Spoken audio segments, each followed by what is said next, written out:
Good morning, cadets. I welcome you back for the computer science session for class 11th. And as you know, our subject is computer science and course code is 083.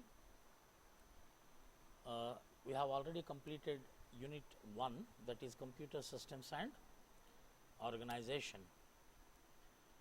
And within that unit, we have covered 3 important concepts. One is computer system overview. What we have studied in that computer system overview? Because we are starting from a scratch. What do you mean by a computer?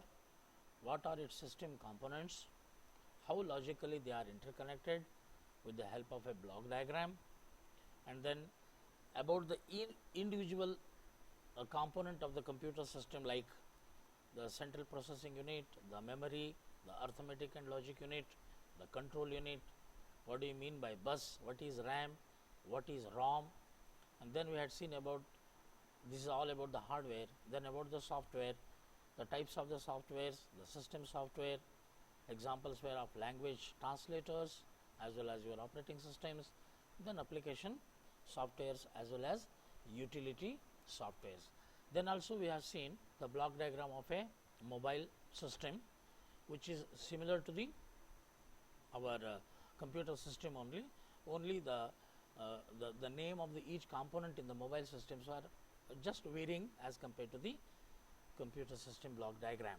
So these all we have studied, because in this chapter of computer system overview, what we have seen is we have become familiar with the terminologies, the terms, the components and all other definitions which are related to overall computer system.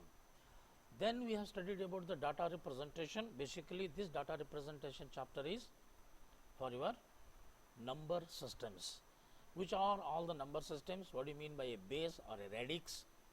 Okay, decimal number system, binary number system, octal number system, hexadecimal number system.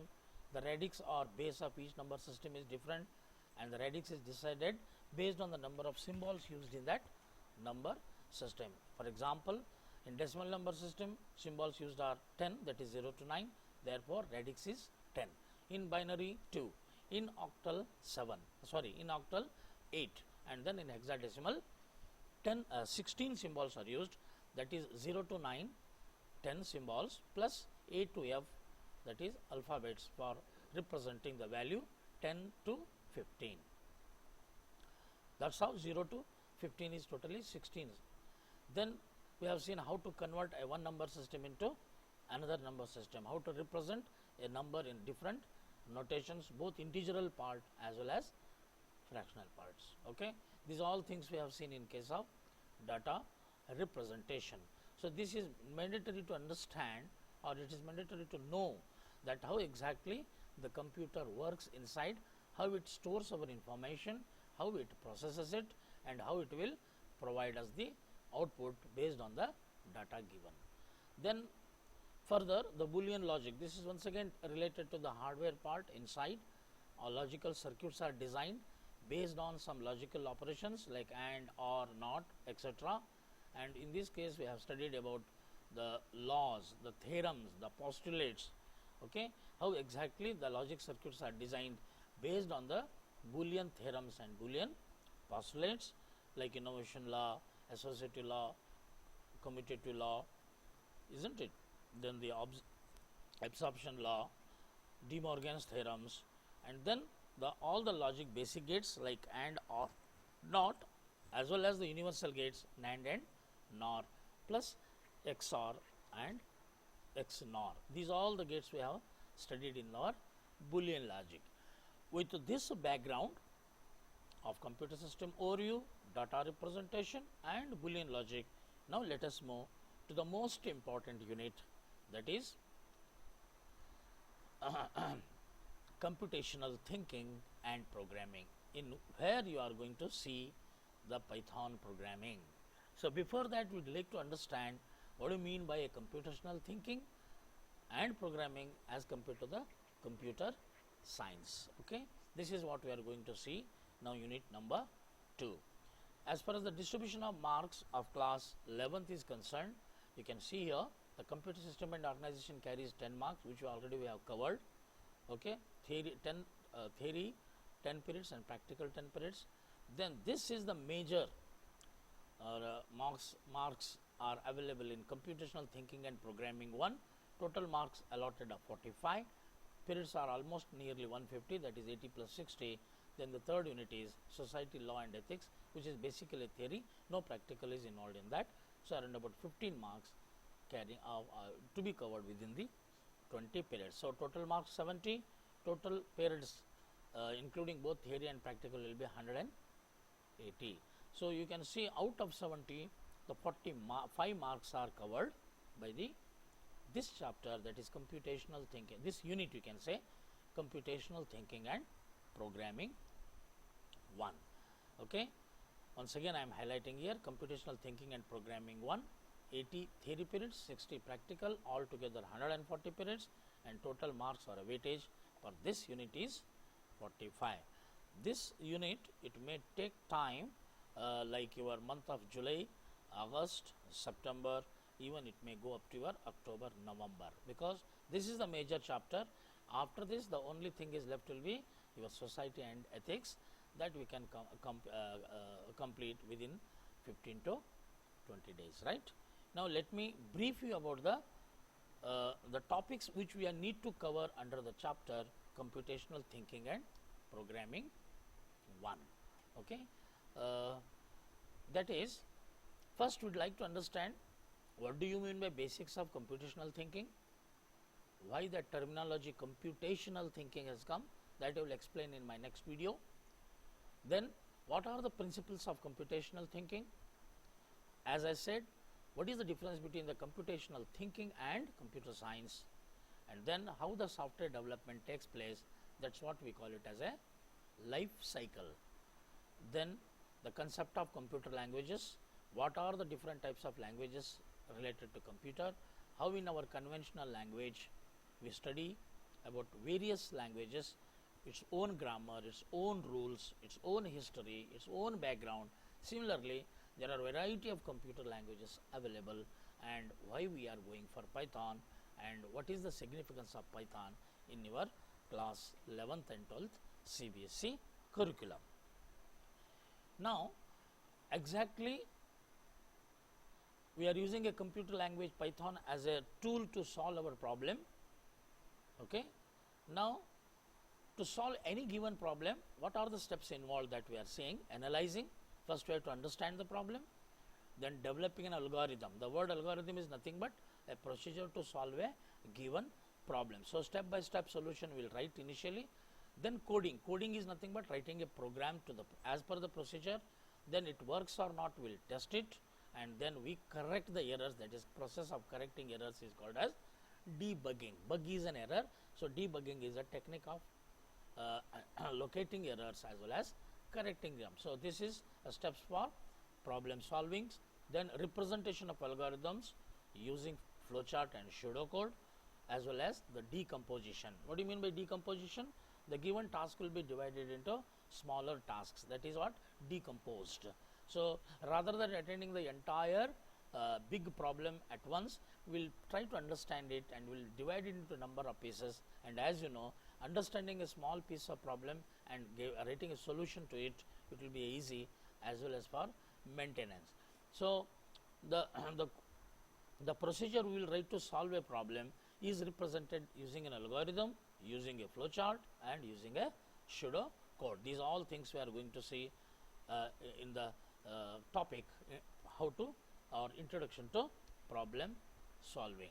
Then we move towards the Python programming. After understanding how to solve a problem, we move towards the Python programming. As you know, that to take any conventional language like an English or a Kannada or a Sanskrit or a Hindi, every language is having its own built-in structures, isn't it? A grammar, then how to what you can say, compose a word, how to compose a sentence, how to compose a paragraph with the grammar parts, right? And also every language is having its own structures like prose, the poems, okay, and how to write a essay, isn't it? what is the art of speaking, what you have to write at the beginning, what you have to conclude in your speeches. These are all examples, right? Similarly, every programming language that we are dealing with the computer science are also having its own structures and basics.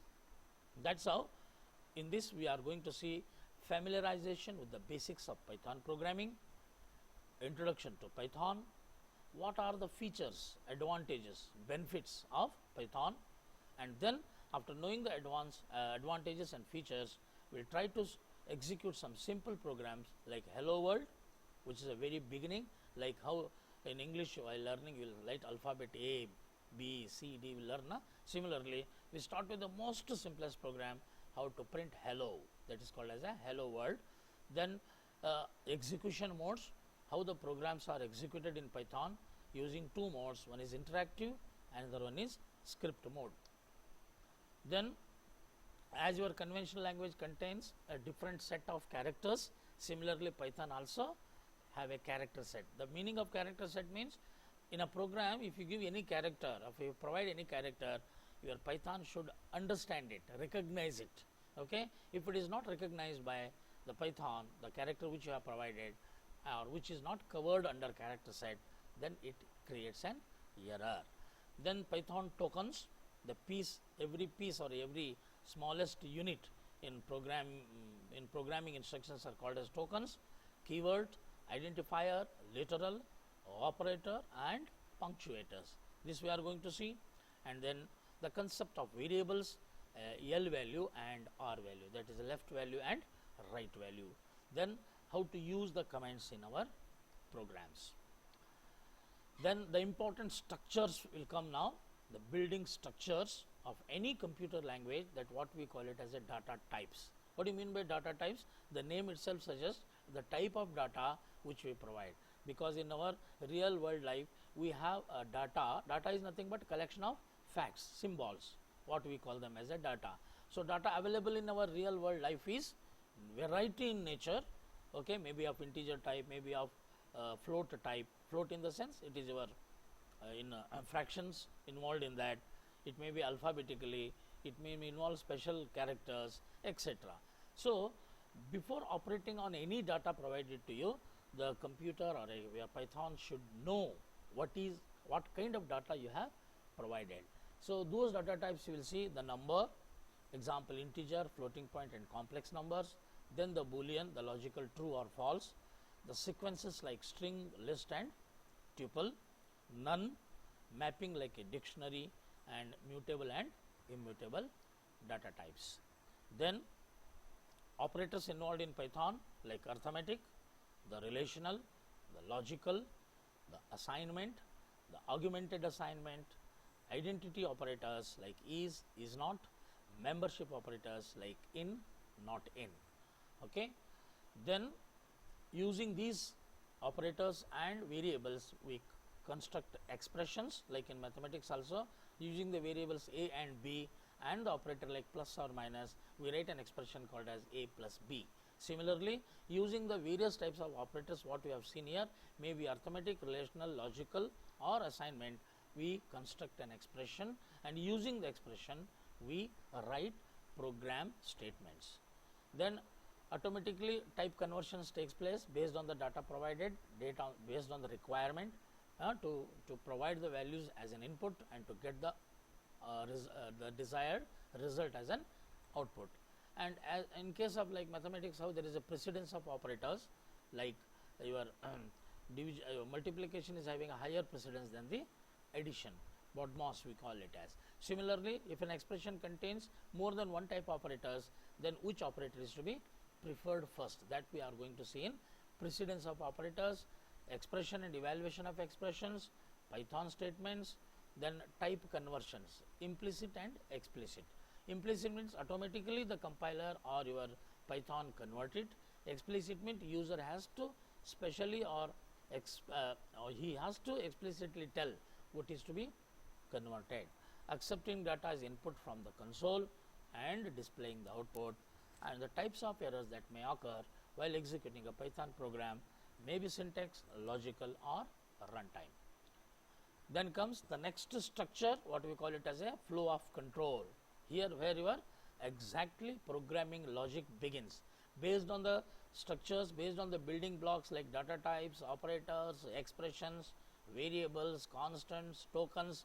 Based on these all the information, now we are going to write the program where the flow of control, the logic will flow in your algorithm or a flow chart or a pseudocode or in your procedure, how your logic flows to execute the program.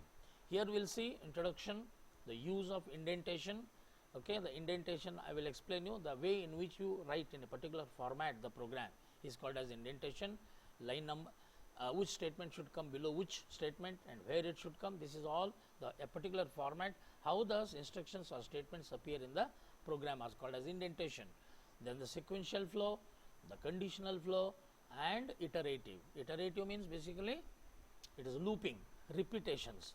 Conditional means based on a condition, either you execute one set of statements or you execute another set of statements. And in case of sequential flow, you are only in sequence, one after the other, simply will execute the programs.